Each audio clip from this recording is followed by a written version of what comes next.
So you're applying for a new job or transferring to a new company to restart your career after losing one. Maybe you're feeling nervous or anxious about the upcoming interview. Here are 10 psychological tricks for your job interview.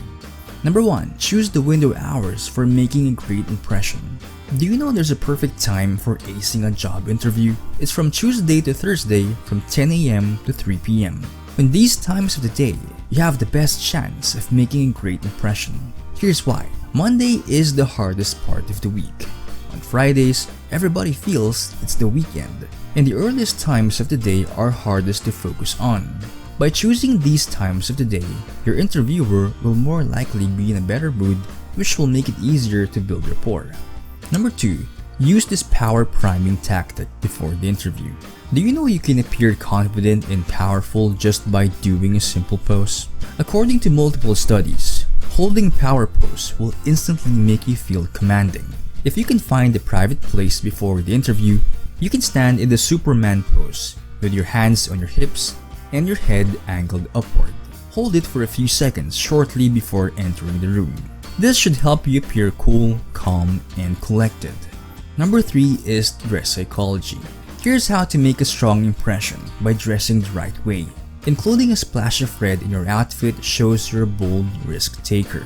Wearing a darker shade sends a signal you're serious and focused. Maybe they need someone who is confident and friendly. It's best to go with green. The color of your clothes will depend on how you'd want to present yourself and the culture of the company. But if you're unsure which color to wear, the general rule of the thumb is blue, which suggests you're trustworthy and dependable. Number 4. Speak in a playful voice. You might have heard that using an assertive tone will make a great first impression, but actually this is counterproductive. An assertive tone is delivered like a punch in the nose, but a playful voice gives off a positive and collaborative vibe. So it's better to use an accommodating voice instead of a straight-up assertive tone to build rapport. In fact, you can get ahead in many things in life in using this voice, from bargaining for a new car to negotiating for a higher salary. Number 5 is tactical listening. Here's a technique that'll make you sound 10 times smarter. Psychologists recommend using the technique called tactical listening. It's a communication strategy where you repeat back what your interviewer has said, but into your own words. So here's how you can use tactical listening in your job interview. For example, the interviewer says, "We need someone who is a people person, who won't have a problem dealing with demanding clients. How does this sound to you?" So how should you respond? You may start with the phrase, "It seems like," or "You look like," and then rephrase what has been said. For example, "It seems like you're looking for a flexible coordinator who's enthusiastic and up for anything."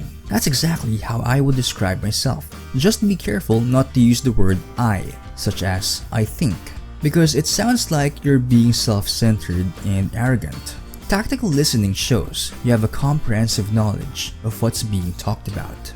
Number 6. Smile, but not too much. Unless you're applying for a sales position, don't give your best smile. It's a common impression among recruiters that people who have wide smiles are less serious. So most likely, recruiters on the office setting would hire a person with a serious face. Number 7 is mirroring your interviewer's persona. No matter how competent you are, if the interviewer doesn't like your personality, you won't get the job. The age of the interviewer has a big factor on how they would like you to present yourself, so it makes sense to match your communication style with how old they are. Fortunately, their age can give you a big clue about how to present yourself during the interview.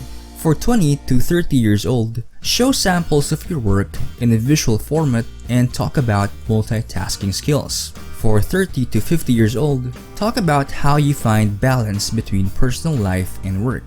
And for much older interviewers from 50 and up, make it clear how much of a hard worker you are. Number 8, avoid this forbidden word. Consider your choice of words when talking to a potential employer. According to a study, the word "like" lessens your chance of landing a job position. That's if your interviewer is from the Generation X. Millennials and younger recruiters, on the other hand, are less likely to be very strict with your choice of words. Number 9 is remember to add this crucial addition to your resume. If you've gone to a couple of interviews, you might find a pattern in it. Recruiters ask the same questions, so the applicants give the same answer. So here's one way to stand out. Try to bring something that's not written in your resume, but relevant to the position you're applying for.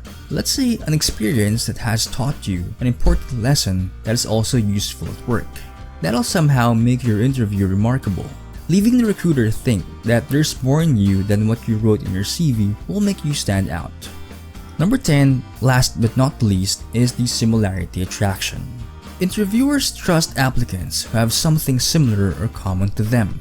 Does the employer look or sound strict? Look around his office and observe if you have common interests. Bring these out in your interview so you could win great impression points. So what are your thoughts about these 10 psychological signs for your job interview?